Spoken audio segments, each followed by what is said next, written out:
Bismillahirrahmanirrahim. Assalamualaikum warahmatullahi wabarakatuh.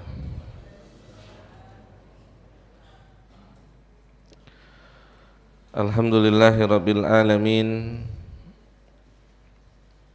Wassalatu wassalamu ala asyrafil anbiya'i wal mursalin,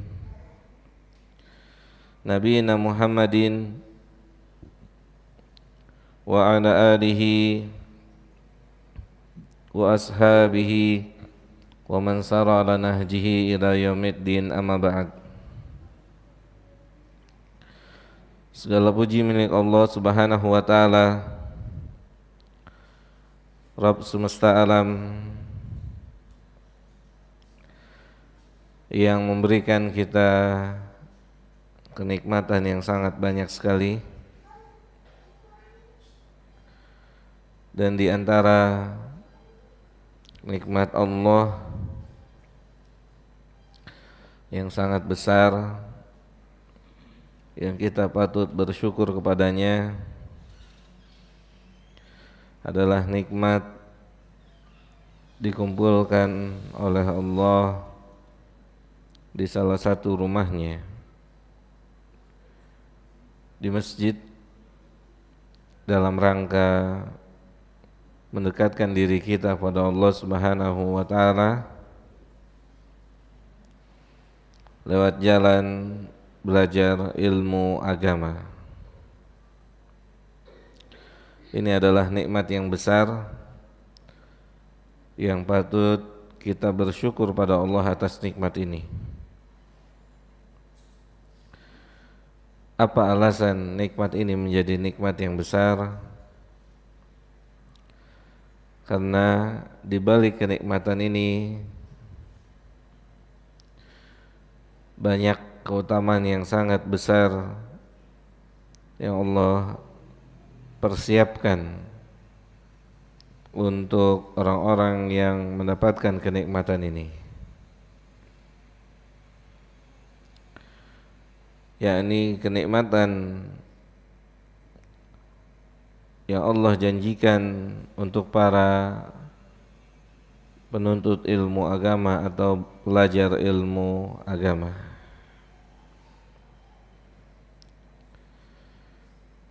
Kemudian tak lupa kita pun berselawat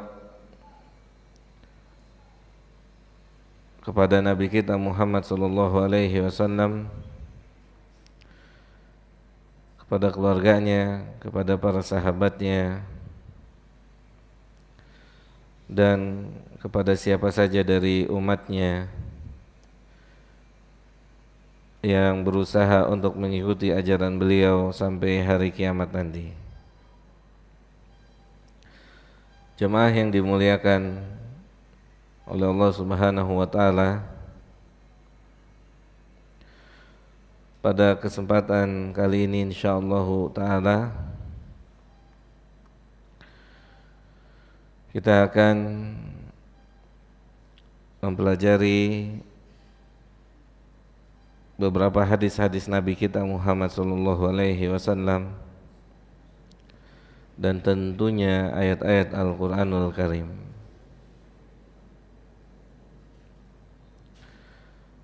Yang mana hari ini, sore hari ini kita berikan judul antara rasa dan angka.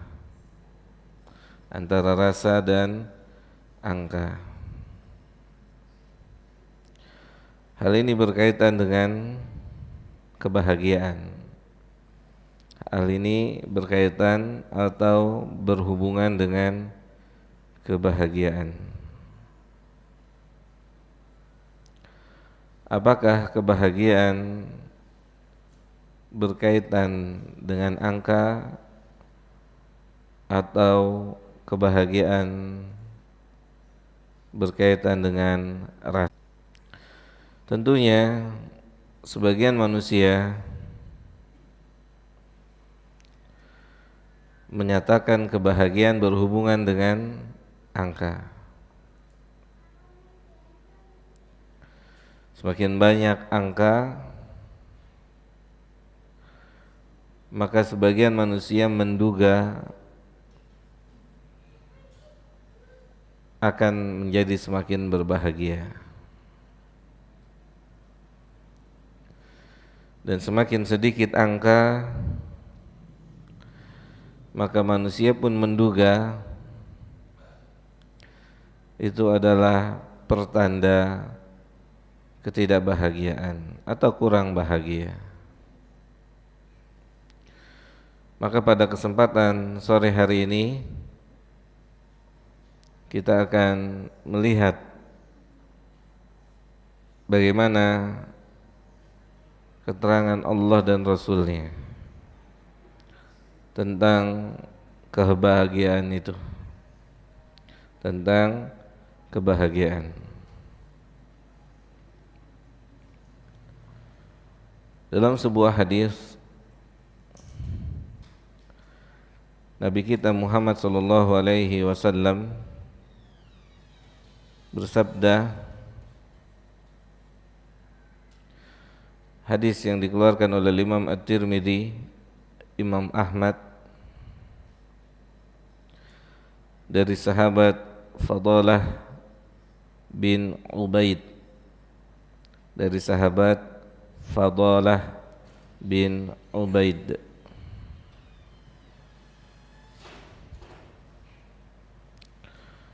Nabi mengatakan, tuba, beruntung, berbahagia siapa orang yang dikatakan beruntung, siapa yang dikatakan orang yang berbahagia. Nabi mengatakan disikapi dengan senang, karena banyak sekali keutamaan-keutamaan yang terdapat di dalam atau di balik pemberian Allah berupa Islam itu sendiri. Banyak sekali keutamaan-keutamaan yang Allah Subhanahu wa taala dan Nabi Muhammad sallallahu alaihi wasallam sebutkan.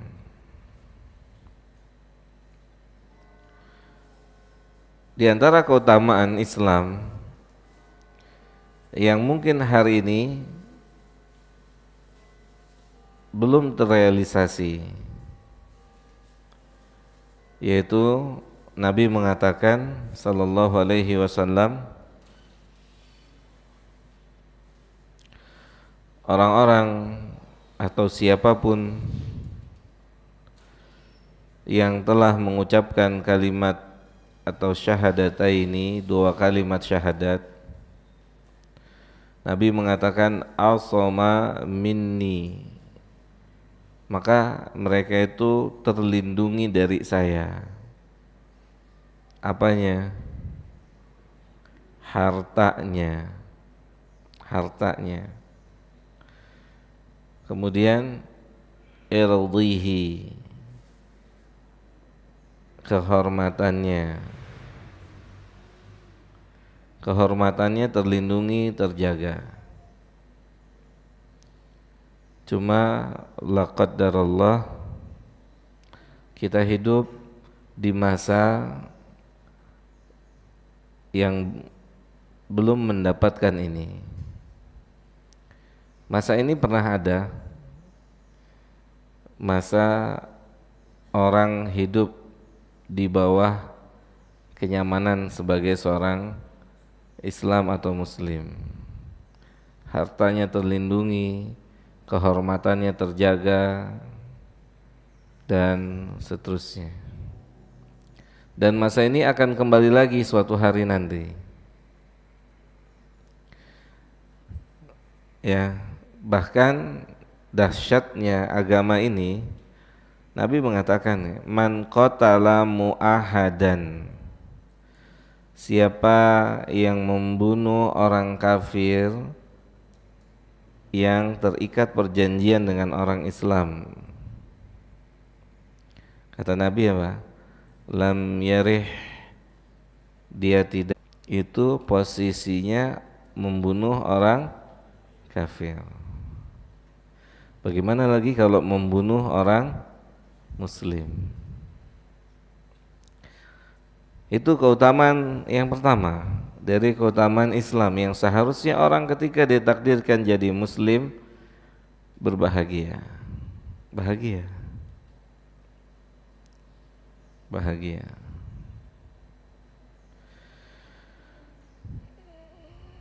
Kemudian singkat karena bukan pembahasan kita,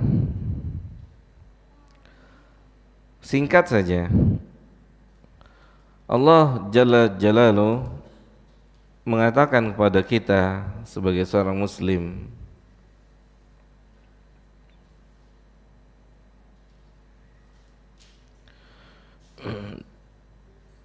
dalam surah Ali Imran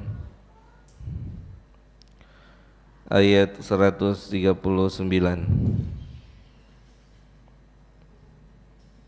janganlah kalian merasa sedih, dilarang oleh Allah.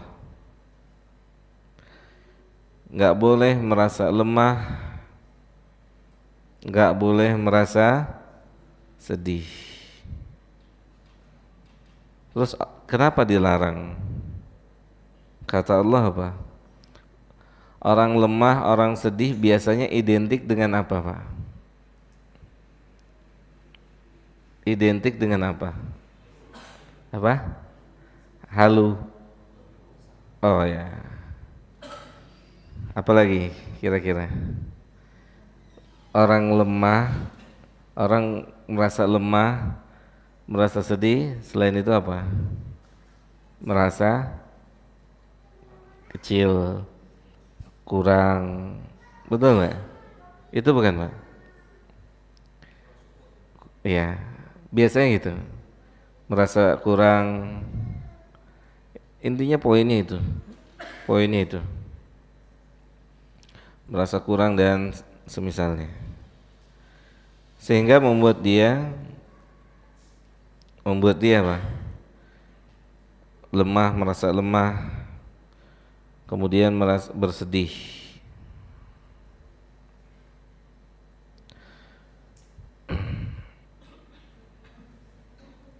Terus kata Allah apa? Antum nggak boleh merasa lemah, antum nggak boleh bersedih. Kata Allah, wa antum al-a'launa. Antum harus tahu kedudukan antum tuh lebih tinggi. Status antum itu mulia.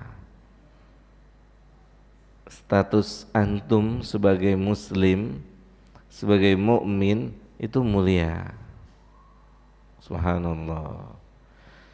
Subhanallah. Lihat Pak, di antara kekurangan ilmu, orang sedih, orang merasa lemah dengan status sosialnya, bahkan sampai menghinakan diri di hadapan manusia. Allah bilang ya Pak, wala tahinu wala tahzanu, jangan antum menghinakan diri antum, jangan sedih. Kata Allah apa? Wa antumul a'launa, kedudukan antum jauh lebih tinggi. In kuntum mu'minin, jika kalian statusnya sebagai orang yang beriman.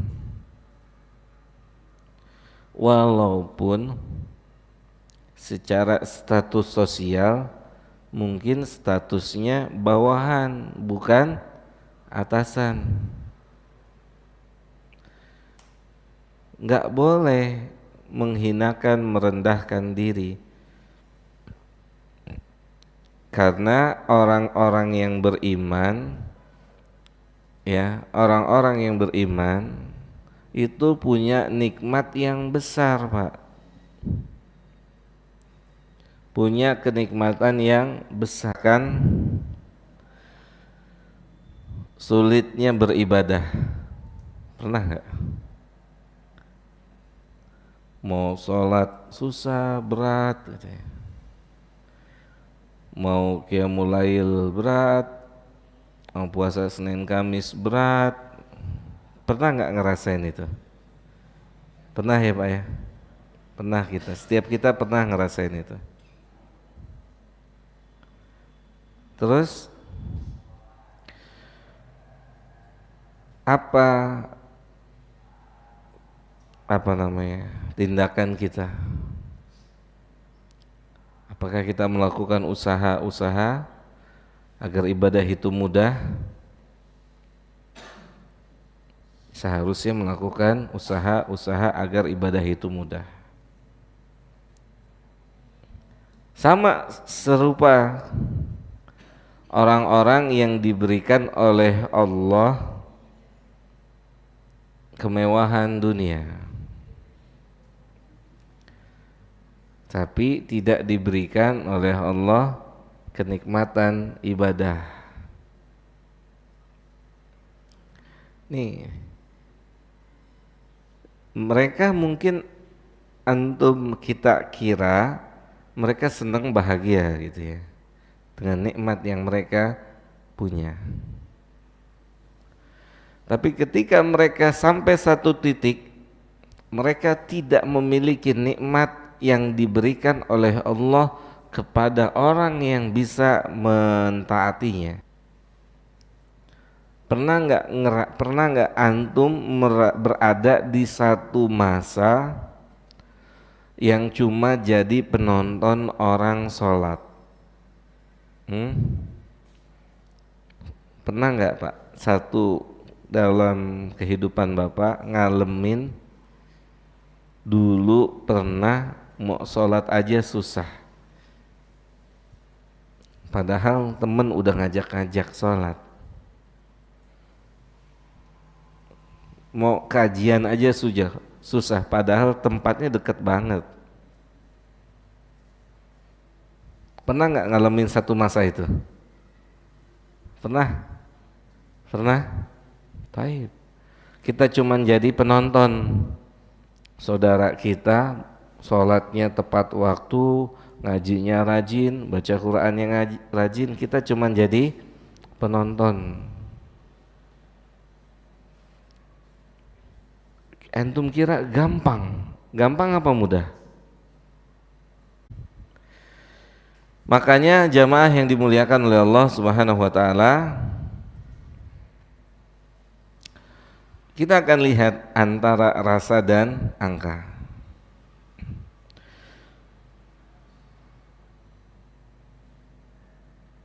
Di sini di surat Ali Imran tadi Allah melarang orang muslim untuk apa?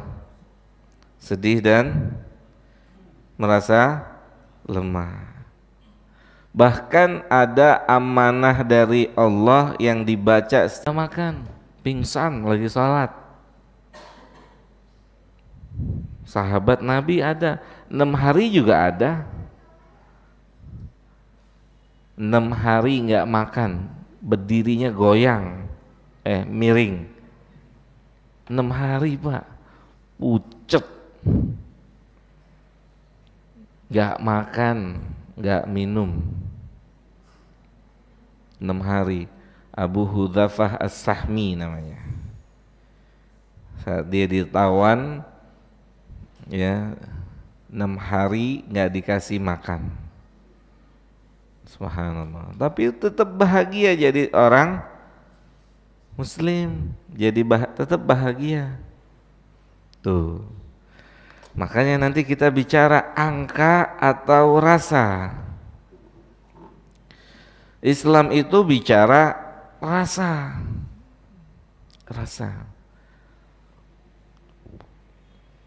Kebahagiaan itu berbicara rasa, bukan angka. Nanti kita buktikan.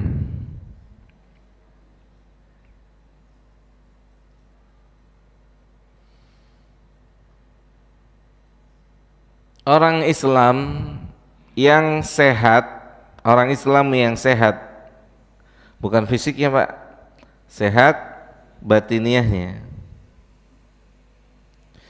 itu akan merasa iri kepada orang Islam yang mudah dalam melakukan ketaatan. Ya Allah, kok dia bisa gitu, kok dia bisa. Saya dulu Pak, dulu ya, waktu masih remaja Pak, kurang lebih usia 17 tahunan ya. Lagi baca Quran, lagi ngafalin Quran tuh Pak, lagi murojaah. Ada salah seorang, ngomongnya nggak enak Pak. Hah? Nggak apa-apa ya. Ada salah seorang DKM masjid, tapi umum aja ya. Saya lagi ngaji di pojokan tiang gitu, ngapa, ditanya sudah berapa banyak hafalannya, saya sebut sebenarnya gampang ngafal kalau mau. Nengok saya langsung begini, hah? Sebenarnya menghafal itu gampang kalau mau, iya, tapi ente nggak dikasih hidayah, jadi ente nggak ngapalin, ya nggak? Ente kira gampang, kita kan ngeliatin orang gampang tuh sebenarnya bolak-balik masjid sehari 5 kali. Hah? Coba aja lu praktekin. Hah? Kalau nggak nyungsep, benar nggak? Nggak, coba aja praktekin. Kayaknya gampang-gampang aja, ya kan? Coba aja praktekin. Susah apa susah? Luar biasa. Enak aja ngomong sebenarnya gampang ngafalin Quran kalau mau, iya, tapi ente nggak dapat hidayah, makanya ente nggak ngapalin, ya nggak? Emangnya gampang? Subhanallah, ya. Itu yang sangat disayangkan yang ngomong TKM. TKM punya ilmu nggak tuh ngomong gitu? Ya.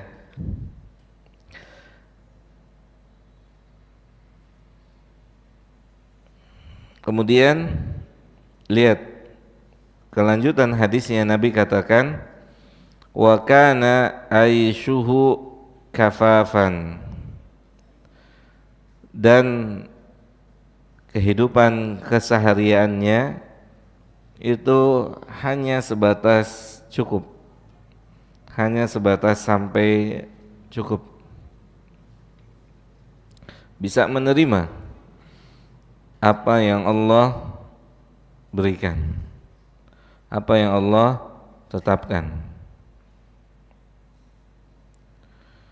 ya. Wa qana'a bima atahu, dan dia menerima apa yang Allah berikan. Dia bisa menerima apa yang Allah berikan. Lihat Pak ya, kita lihat sekarang pelan-pelan.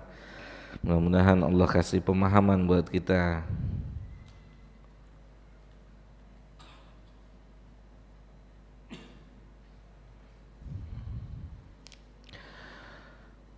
Saya belum lama ketemu dengan teman, terus tanya tentang kondisi guru kita. Kata dia, alhamdulillah kabarnya baik, dia dan keluarganya baik-baik. Di teman saya sebutkan dia dan 4 orang istrinya dan 40 anaknya. Angkat pala kan? Saya aja denger langsung angkat pala. Berapa? 40. Anaknya berapa? 40.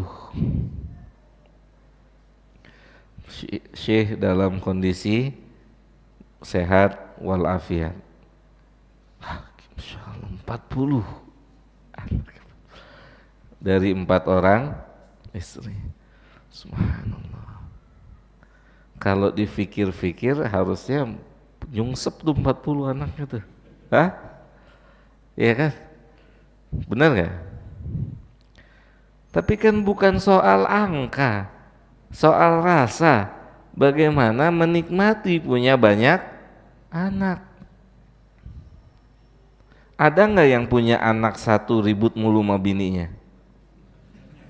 Hah? Anaknya baru satu, tapi pagi siang sore ribut. Ada? Ada di sini?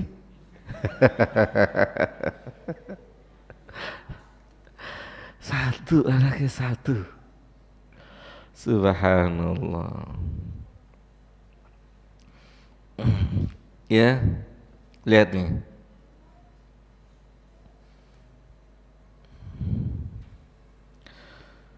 Kita lihat hadis Nabi Shallallahu Alaihi Wasallam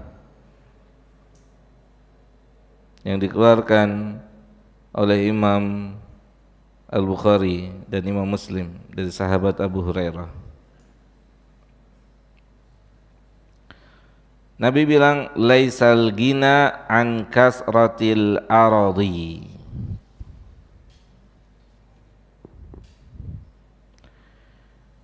walakinnal gina ginan nafsi. Kata Nabi kita sallallahu alaihi wasallam, bukanlah yang disebut dengan orang kaya adalah orang yang memiliki banyak harta, jumlah. Bukan. Nih, antum hadis ini banyak buktinya, Pak. Bukti pertama, ada enggak orang kaya yang merasa miskin di hadapan orang yang lebih kaya? Ada enggak? Dia punya rumah, rumahnya besar, ada mobil, mobilnya lebih dari satu, motornya juga ada lebih dari 3. Tapi dia merasa kecil di hadapan orang yang lebih kaya dari dia. Berarti dia masih menganggap ada orang yang lebih kaya atau lebih bahagia dari dia. Harusnya bahagia tuh dia tuh. Harusnya bahagia tuh. Ya. Nih, contoh lain nih misal. Kalau kekayaan itu berhubungan dengan angka, seharusnya tidak ada orang kaya yang bunuh diri. Ya, harusnya nggak ada. Ada nggak orang kaya bunuh diri? Banyak. Harusnya nggak ada. Kenapa? Kan udah bahagia, ngapain bunuh diri? Gitu. Contoh lain, antum pakai laptop nih, buka laptop, cekrek, udah seneng dong, seneng ya. Laptopnya harganya misalnya taruhlah 10 juta. Tiba-tiba ada orang datang sebelahan tuh buka laptop harganya 100 juta. Sebelahan nih sama ente nih. Kalau bahagia itu soal angka, kalau soal angka, ya teh, apa yang terjadi? Nyesek tuh, ya kak? Pindah tempat tuh katanya tuh. Kalau bahagia itu soal angka. Tapi kalau dia atau siapapun juga sudah bahagia dengan Allah berikan air putih, bahagia. Walaupun sebelahnya dapat teh, yang sebelahnya dapat jus, belakangnya dapat minuman macam-macam, dia giliran dia kebahagiaannya air putih.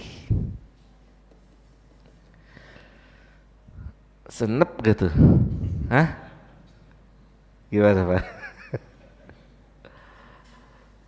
Senep bahasa mana tuh? Hah? Nyesek gitu. Lihat Pak. Jadi bahagia itu bukan soal angka. Bahagia itu soal rasa. Bagaimana kita bisa merasakan seneng dengan jumlah atau dengan bilangan atau dengan apapun yang Allah berikan buat kita, itu bahagia. Bahagia. Itu bahagia. Makanya ini Nabi bilang laisal gina an kasratil arad. Gitu. Bukanlah orang yang bahagia, bukanlah orang yang kaya itu adalah orang yang banyak harta. Jujur ya, jujur nih. Ada nggak dalam diri kita perasaan yang apa ya? Perasaan ya rendah gitu. Saat antum masuk masjid, sendal antum harganya 50.000, sebelah antum harganya 500.000. Ada nggak beda perasaan? Nggak usah sendal tuh sendal, nggak usah sendal deh, baju nih baju. Nah itu baju pasar malam tuh. Ah, baju pasar malam, ini baju pasar Cengkareng. Ya kan?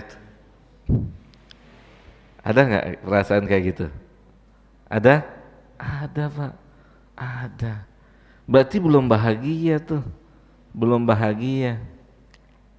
Bahagia itu kalau sudah bisa antum berbahagia soal rasa, soal rasa. Kalau masih soal angka, antum belum bahagia, belum bahagia. Ya, belum bahagia. Bahagia itu soal rasa. Ada nggak marbot masjid lebih seneng dari ketua DKM? Hah? Banyak, banyak. Kan nggak ada rebutan jadi marbot, yang ada, nah, bener nggak? Ya nggak? Jadi marbot ada rebutan, gua aja nggak ada. Yang ada ketua DKM. Ya kan, gitu. Masya Allah tuh. Maka bahagia itu soal rasa. Nabi bilang apa? Walakinnal gina gina nafsi. Kaya, kaya itu kaya hati, hati. Kaya hati. Itulah kekayaan yang sesungguhnya. Ya. Ketika manusia bisa mengkondisikan jiwanya, bisa mengkondisikan jiwanya. Atau dengan kata lain, bahagia itu saat manusia bisa menerima apa yang Allah tetapkan. Itu bahagia, itu seneng, seneng. Pasti jadi orang yang seneng. Terutama dalam hal apa? Duniawi. Kalau dalam urusan ukhrawi, kita harus kejar. Oh, dia bisa baca Quran sehari 3 halaman, oh, saya harus sama nih, saya harus kejar dia. Kalau urusan agama, kalau untuk urusan duniawi, nanti ada hadis saya bacakan. Kalau urusan duniawi biarin aja. Apalagi kalau ngelihatnya orang-orang non muslim, Coba antum buka surat Al-Hijr.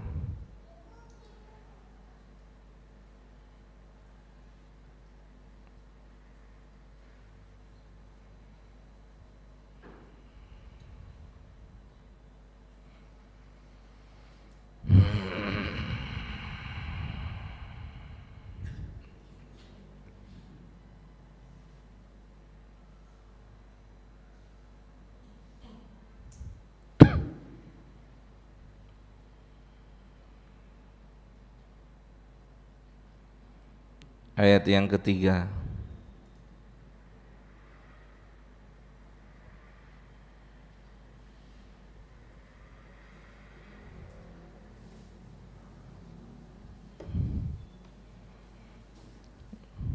Surat Al-Hijr ayat yang ketiga. Ada yang mau baca nggak artinya? Atau Bapak mau baca? Ayo, baca artinya.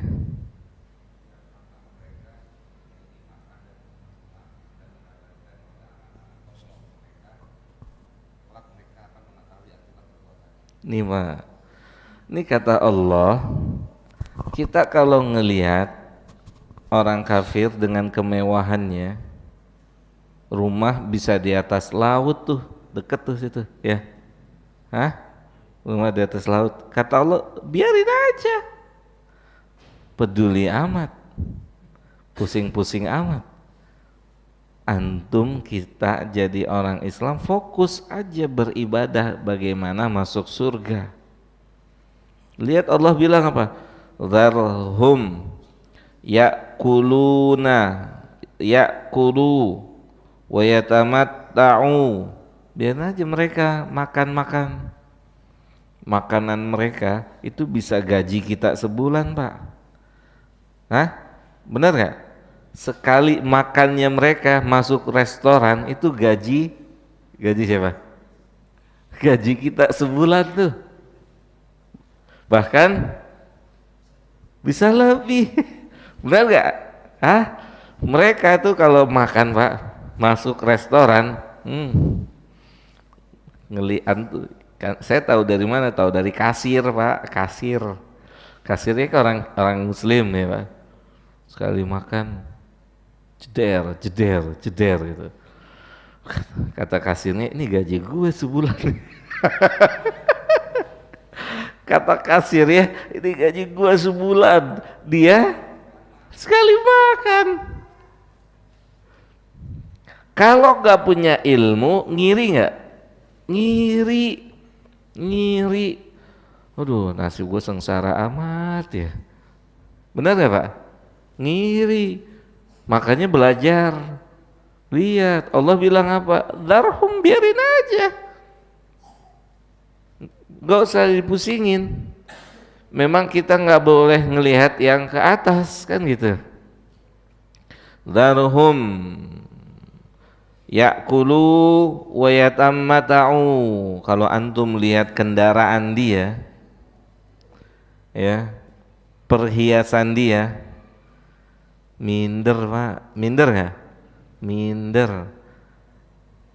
Harga jam tangannya aja mobil antum, ya nggak?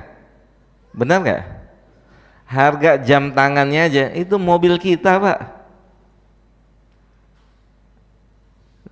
Pakai jamnya harganya berapa?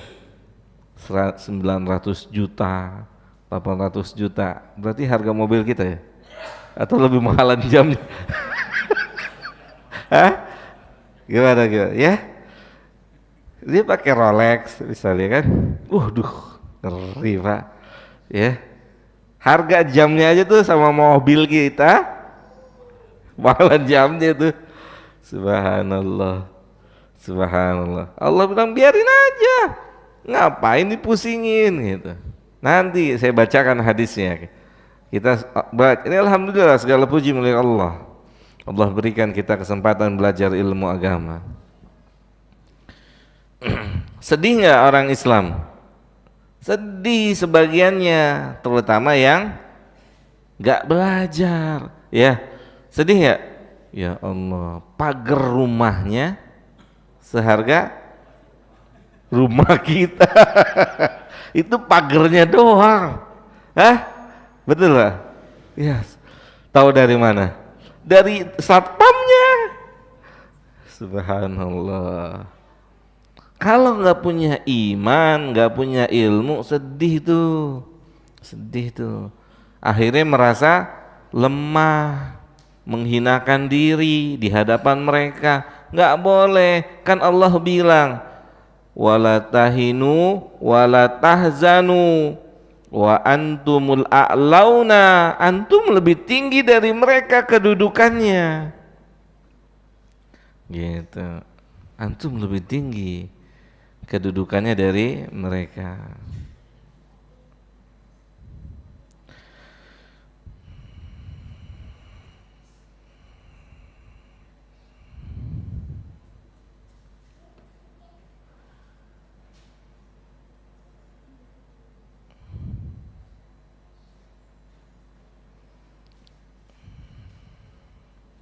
Antum lihat surat Al-Anfal ayat 55.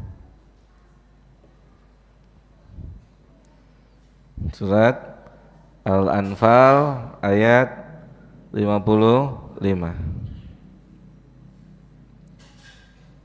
Baca Pak.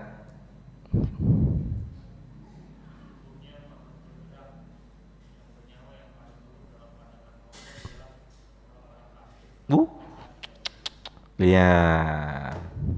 Yang dimuliakan oleh manusia dengan hartanya berstatus non muslim, mereka orang paling buruk di pandangan Allah.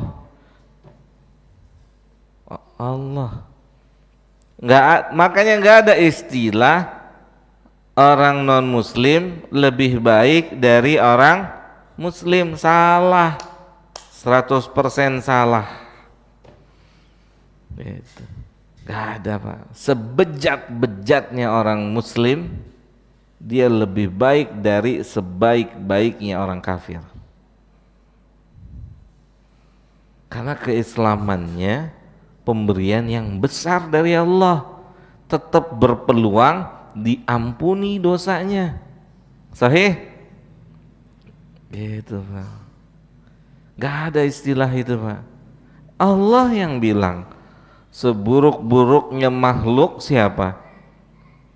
Orang kafir. Kenapa? Karena mereka nggak nyembah Allah.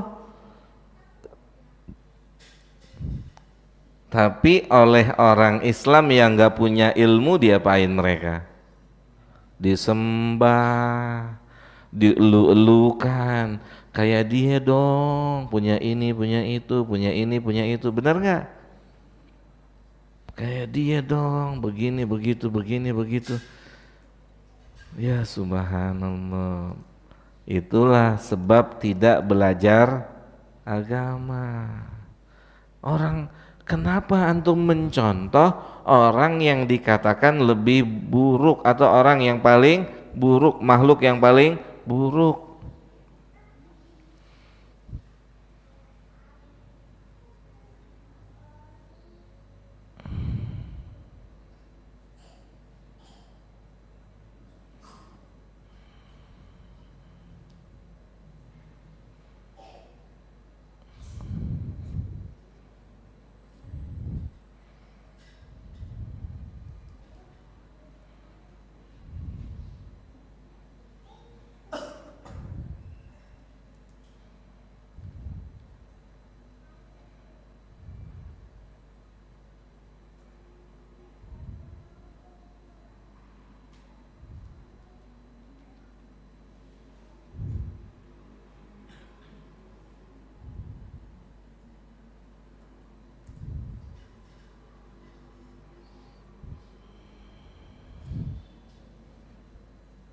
Baik.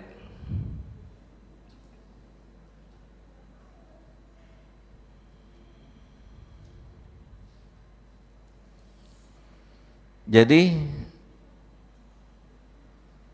kekayaan rasa atau angka yang sebenarnya? Rasa. Maka capailah rasa itu, kejar. Gitu. Kalau kebahagiaan soal angka, antum pasti nggak akan jadi orang yang bahagia. Sumpek mulu hidupnya, ya nggak? Sumpek aja. Kayaknya asem amat muka, kenapa sih? Gitu kan. Coba alasannya rata-rata apa? Domsong, dompet kosong, belum gajian. Alasannya kan seputar itu, ya nggak? Pernah nggak antum ketemu teman antum, ente kayaknya mukanya kusut amat, iya nih. Aneh udah seminggu ini sholat telat mulu. Pernah nggak ketemu yang kayak gitu? Ya kan? Harusnya kan begitu, ya Pak? Kenapa sih kusut amat, kelihatan lagi banyak masalah? Iya, aneh lagi ada masalah nih. Udah sebulan ini aneh nggak puasa Senin Kamis, nggak bisa. Ketahu kenapa? Banyak dosa kali ya. Ah itu dia tuh, baru boleh sumpek muka kita. Sedihlah kalau Allah nggak izinkan beribadah. Sedih tuh harus. Gitu. Sedih tuh. Kenapa? Kok mukanya sumpek banget gitu ya? Iya, dompet lagi kosong.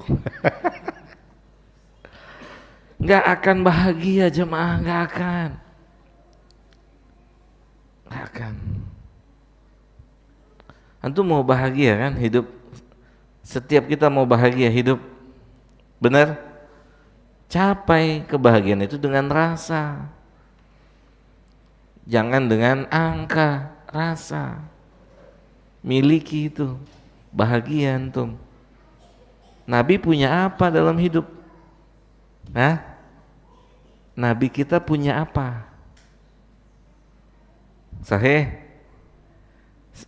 Sampai kan Nabi berdoa nih Pak. Antum pernah nggak berdoa begini?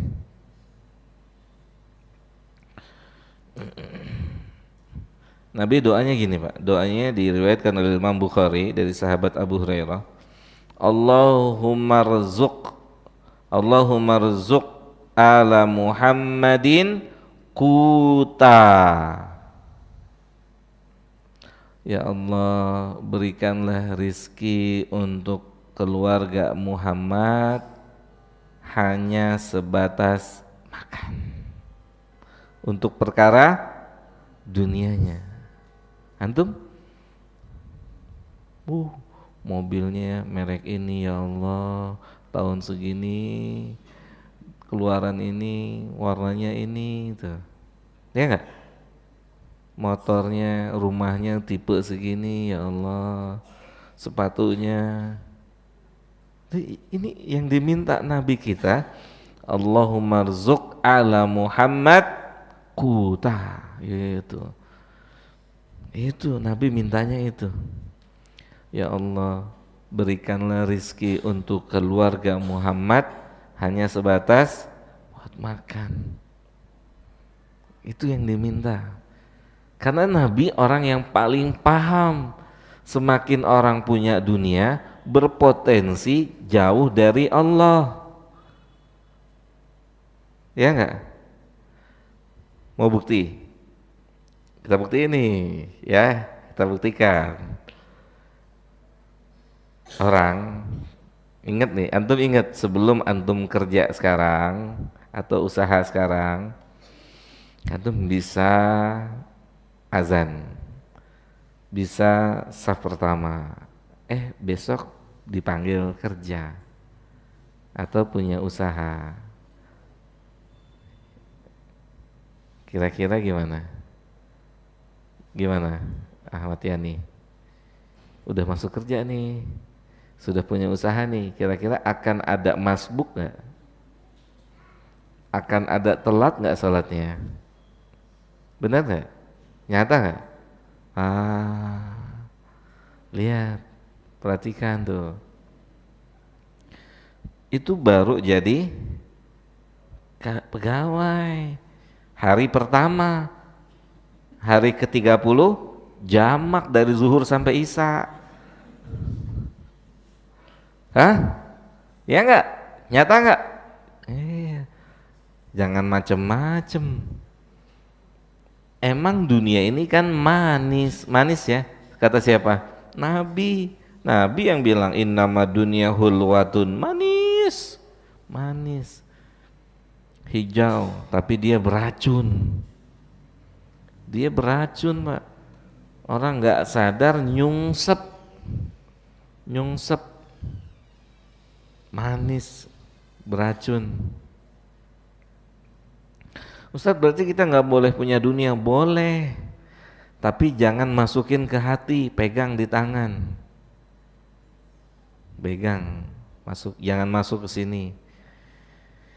Jangan diurusin sama dunia, dunianya yang kita urusin. Gitu. Jangan diurusin sama dunia. Ini kantor punya sendiri, nggak usah kantor deh ya, terlalu gede. Gerobak lah ya Ahmad Yani ya. Ini gerobak punya sendiri, sholatnya masbuk atau telat atau jamak, itu baru gerobak loh, ya nggak? Baru gerobak, benar? Gimana dia jadi bandar gerobak? Nggak sholat kayaknya, hah? Iya, real, real, real. Subhanallah. Kebahagiaan itu soal rasa, bukan soal angka. Kalau angka yang dikejar, antum rela tuh ninggalin ketaatan. Karena buat antum bahagia itu angka.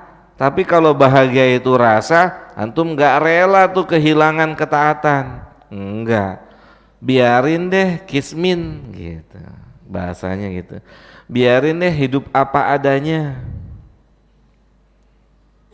Nanti kayaknya saat ketemu Allah gitu.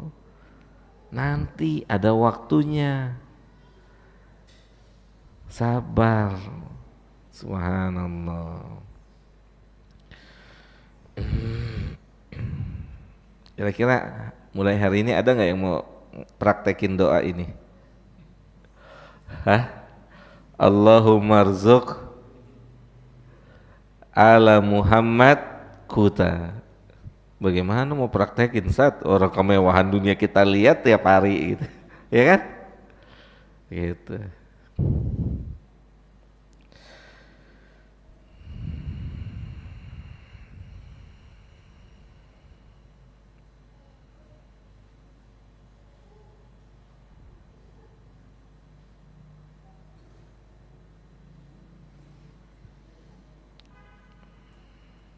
Sekarang kita lihat hadis Nabi kita sallallahu alaihi wasallam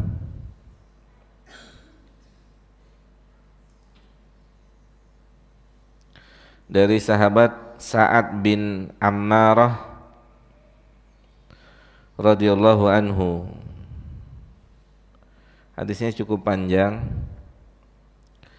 Dia mengatakan ada seorang sahabat yang datang nemuin Nabi bertanya atau minta nasihat. Dia minta nasihat.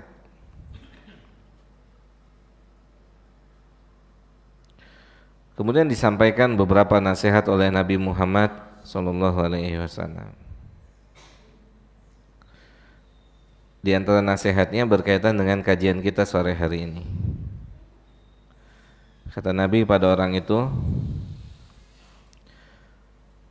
wa ajmi'il ya'sa mimma fi aidin nasi fa innahu huwal gina.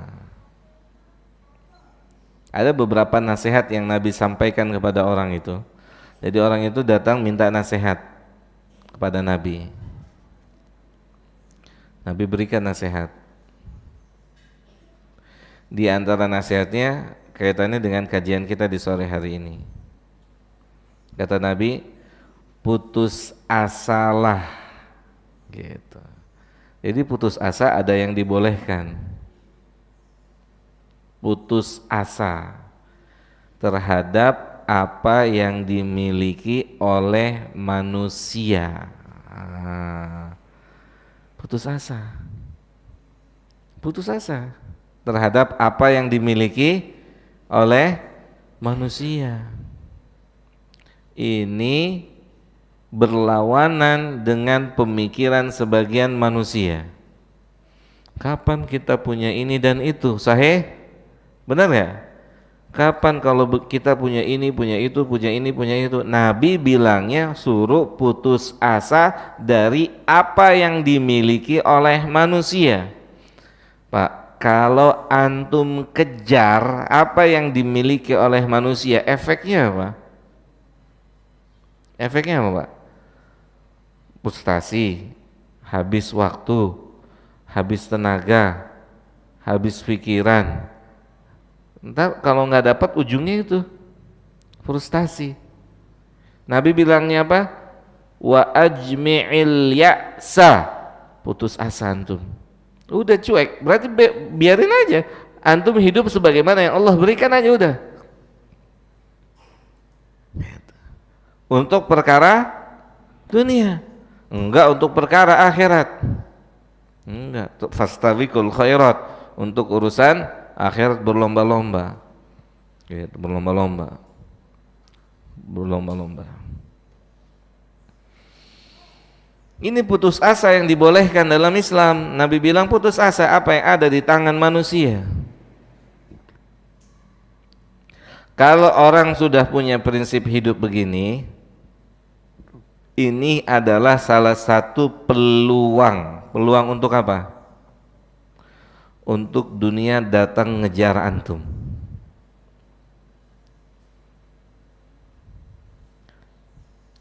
Metode ahli dunia ngejar dunia gimana, Pak?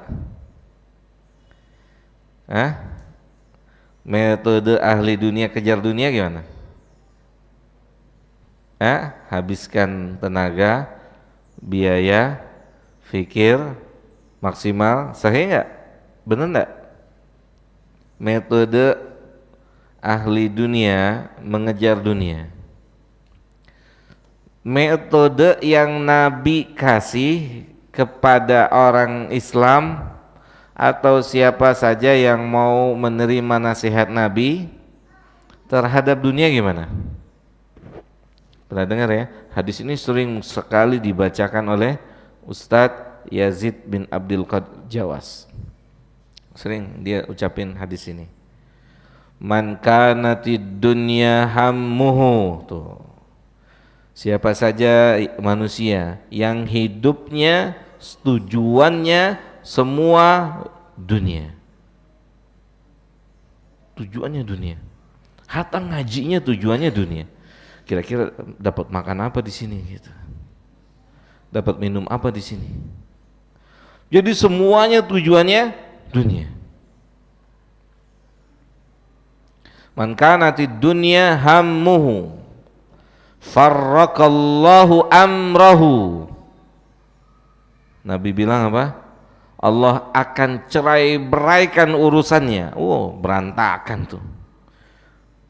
Berantakan. Dikejar, berangkat sebelum subuh. Pulang sebelum subuh juga. Pulang menjelang subuh. Habis itu berangkat lagi tuh. Begitu. Sabtu, Ahad kejar lembur.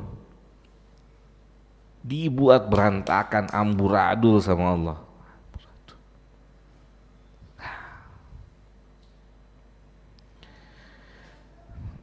Tapi Nabi bilang, "Wa man kanatil akhirah niyatuhu," dan siapa saja yang niatnya akhirat, pekerjaan apa saja niatnya akhirat, bagaimana dapat pahala? Kata Allah, kata Nabi apa? Sallallahu alaihi wasallam. Oke, saya tadi lupa hadisnya. Wa ja'alahu faqra baina ainaihi. Allah jadikan kemiskinan itu ada di depan matanya. Yang semuanya meniatkan dunia. Kayaknya miskin aja, kurang aja. Itulah orang kaya yang merasa miskin di hadapan orang yang lebih kaya. Padahal kita ngelihatnya dia udah kaya. Gitu. Orang kaya tuh nggak bisa ditunjuk gini tuh. Itu orang kismin namanya. Gitu. Orang kaya cuman bisa ditunjuk begini sama siapa? Allah. Allah, orang kaya yang sebenarnya itu. Itu harga dirinya gak bisa dijatuhkan kecuali hanya oleh Allah. Itu. Pak, saya kesini punya skill, saya punya kemampuan. Tugas saya di sini bukan ini dan itu. Gitu. Itu orang Muslim. Ini perhitungan, bukan perhitungan, Pak. Kalau begini namanya saya jongos. Saya begini dan begitu. Itu jaga kehormatan. Kalau gitu lu cari kerjaan aja tempat lain, kan gituin ya. Gituin ya, Pak. Oh iya siap, Pak. Nggak ada masalah. Itu. Sanggup nggak? Sanggup. Kalau imannya udah kuat.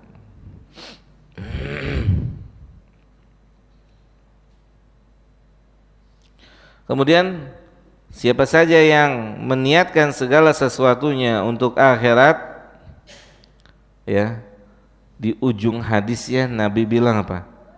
Allah jadikan dunia itu kejar-kejar dia. Wahiyya raghimah.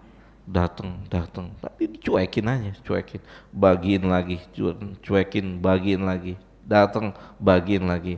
Nah itu prinsip yang berbeda antara metode yang diajarkan oleh Islam dengan metode yang diterapkan oleh ahli dunia. Gitu. Jadi antara rasa dan angka. Jadi bahagia itu hubungannya dengan rasa. Ya. Ini apa, stroberi ini? Antum punya apa? Putih ya, polos gitu ya. Antum gak bahagia saat bahagia itu berhubungan dengan angka atau bentuk atau lahiriah. Kalau bahasa Inggrisnya apa? Tangible. Apa? Yang kelihatan, yang nampak. Bisa jadi itu antum lebih senang, lebih bahagia karena antum terima apa yang Allah takdirkan. Bisa jadi ana yang nggak senang, kenapa stroberi bukan nangka? Ya nggak? Kelihatannya sih seneng, tapi hati ana bilang stroberi lagi si siapa? Si bapak ngasihnya bukannya nangka. Bukan kode ya, bukan ya. Ini bukan kode, ini cuma mau kasih contoh. Orang yang gak bahagia, kalau bahagia itu dengan angka, dengan fisik, gak akan bahagia deh. Hidupnya gak bahagia. Coba aja, ya, antum, ya banyak lah begitu. Contohnya sangat banyak. Punya sendal, sendalnya pasar malam, ya kayak tadi. Teman antum sendalnya misalnya apa? Cianjur, yang lebih bonafit lah ya gitu. Oh nggak bahagia tuh, nggak bahagia. Ya mudah-mudahan bermanfaat buat saya dan buat kita semua. Jadi kebahagiaan itu adalah soal rasa, bukan soal angka atau sesuatu hal yang tampak. Maka jadilah orang yang berbahagia, yaitu orang yang bisa menerima apa saja yang Allah berikan kepada dirinya.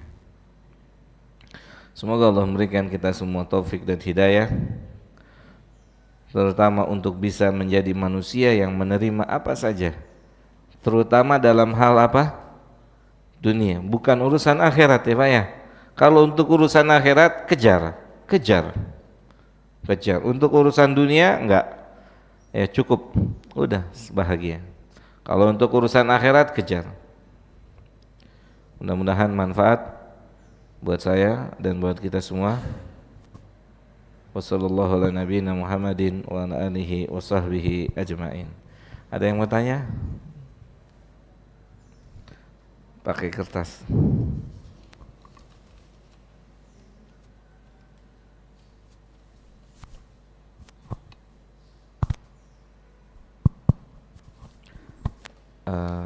Iya.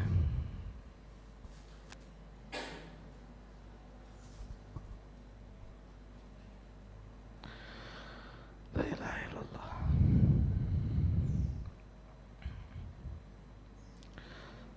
Saya sulit sekali untuk bisa sholat malam karena kelelahan bekerja hingga malam.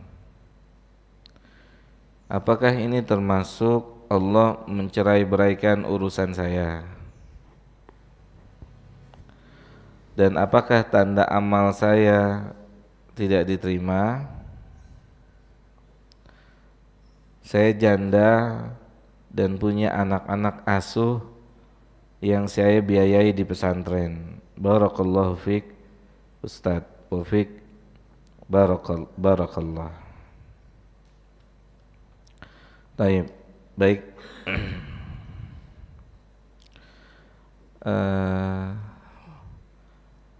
Untuk yang bertanya dan untuk kita semua, kita pertama harus mengetahui mahalnya ibadah. Mahalnya ibadah. Ibadah itu harganya sangat mahal, Pak. Ibadah itu harganya sangat mahal.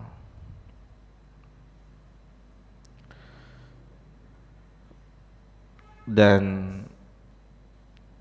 yang bisa membuat seseorang beribadah tentunya adalah Allah Subhanahu wa ta'ala. Apakah Allah mengizinkan atau tidak?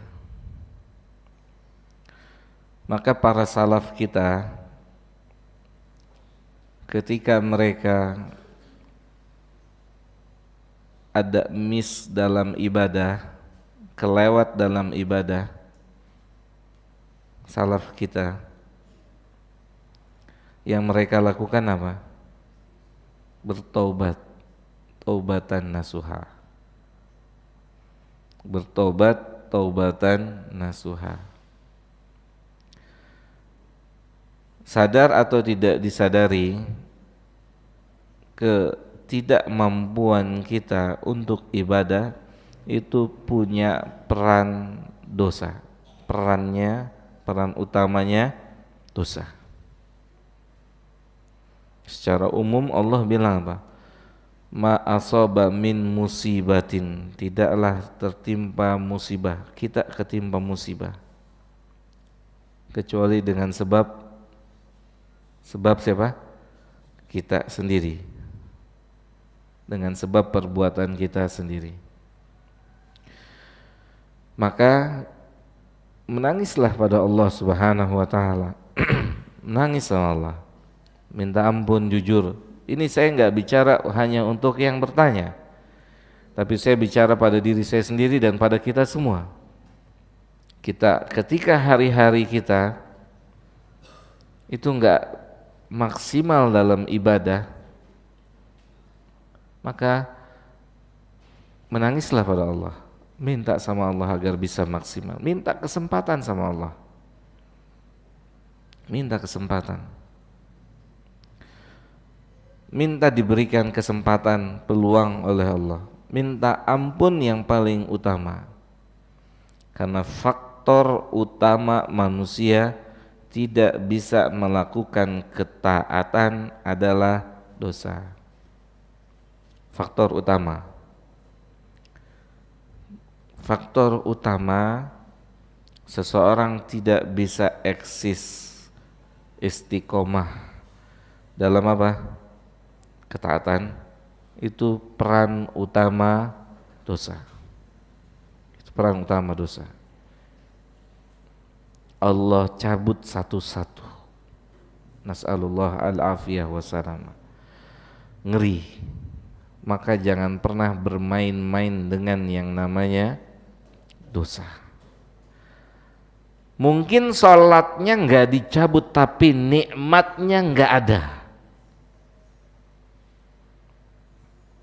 Kita ngerasain itu, Pak.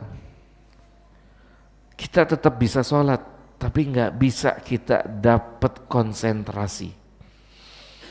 Alhamdulillahi Rabbil Alamin. Udah mulai ngaco tuh. Ya, udah mulai terbang. Dagangan di pasar laku nggak ya gitu. Udah mulai tuh. Ar-Rahmanir Rahim. Wah, kemana-mana. Sampai nggak sadarnya lagi ketika tahiyat. Oh, lagi sholat ternyata. Sholat, tapi nggak ada nikmatnya. Efek dari dosa. Jangan pernah main-main. Nasihat saya buat saya dan buat kita semua. Jangan pernah main-main. Iya, Allah Maha Pengampun. Allah ampuni ketika kita tobatan nasuha. Jujur. Tapi apa gampang balik lagi beramal sesudah berdosa? Gampang apa susah? Kita bisa jawab, sahih. Begitu sulitnya untuk mengembalikan amal yang dulu kita rasakan indahnya, manisnya, nikmatnya. Itu yang hilang, Pak. Itu yang hilang. Sekarang baca Quran jadi obat tidur. Dulu baca Quran bisa mengeluarkan air mata, mentadaburinya, meresapinya. Sekarang baru satu baris, dua baris, ya enggak? Jadi kalau antum susah tidur, baca Quran. Nyata enggak? Paling mentok berapa? Satu halaman. Keren sih tidurnya, Qurannya di atas ini nih. Keren, habis baca Quran keren. Tapi yang dibaca cuma satu halaman, susah. Jadi nasihat saya buat penanya dan buat kita semua, yang harus kita koreksi yang pertama adalah kita mungkin gak sadar yang mana dosa itu. Tapi yang terpenting kita bertobat, taubatan nasuha pada Allah. Karena itu pembuka kemudahan orang beramal soleh. Pembukanya itu. Kita nggak bisa cari kambing hitam, nggak bisa. Ya. Tapi langsung kita tunjuk kesalahan itu mungkin ada sama kita sendiri. Kesalahan itu. Ada nggak orang yang tetap puasa Senin Kamis walaupun kerja lapangan? Banyak. Ada nggak orang yang nggak puasa Ramadan alasan kerja lapangan? Banyak. Padahal sama-sama di lapangan. Kenapa yang satu bisa satu enggak? Betul? Gitu. Ada nggak orang rumahnya sama-sama dekat ke masjid? Yang satu bisa ke masjid, yang satu enggak. Yang ke masjid udah tua lagi, ya kan? Jalannya susah, sebelahnya seger buger, pelatih fitness lagi. Misalnya pelatih, tapi nggak bisa tuh sampai masjid. Itu mahal Pak, tiketnya mahal. Ibadah itu tiketnya mahal. Yang ngerusak apa? Cuman satu, apa? Dosa. Rusak Pak, dikit-dikit dicabut lagi sama Allah. Maka jangan pernah bermain-main dengan dosa, nggak bisa Pak. Maka istighfarlah yang menjadi solusi untuk sang penanya dan untuk kita semua. Semoga Allah anugerahkan kepada kita bisa mengerjakan qiyamul lail. Kalau boleh ditanya hari ini, saya tanya di sini, siapa yang semalam qiyamul lail? Mungkin cuma 1-2 orang. Gitu, ya. Mungkin cuma beberapa orang. Kapan terakhir qiyamul lail? Kayaknya Ramadan, Ustaz. Nah, itu harus kita koreksi. Ya Allah, ternyata memang nggak gampang. Nggak gampang. Allah lagi turun, antum angkat tangan dikabul, bangun gitu aja. Nggak gampang. Nggak gampang. Senin Kamis puasa gampang, susah, pahalanya besar, nggak dikasih cuma-cuma sama Allah, enggak. Rawatib gampang susah? Susah, pahalanya besar, rumah di Pondok Indah. Hah? Bukan ya? Di mana? Istana, bukan rumah lagi, istana di surga. Susah gitu. Maka jangan main-main dengan dosa. Semua saya baca kitab, semua ulama intinya balik pada introspeksi diri. Saat tidak bisa beramal atau hilang konsentrasi amal. Ingat ya kisah masyhurnya Syafi'i, saat Syafi'i datang ke Imam Waqi' mengeluhkan tentang buruknya hafalannya, kata Imam Waqi' apa? Innal ilma nurun, sesungguhnya ilmu itu cahaya. Wa nurullahi la yuhda ila asi, dan cahaya Allah tidak diberikan kepada pelaku maksiat. Dalam riwayat disebutkan Syafi'i melihat betis. Kalau kita yang kita lihat hari ini,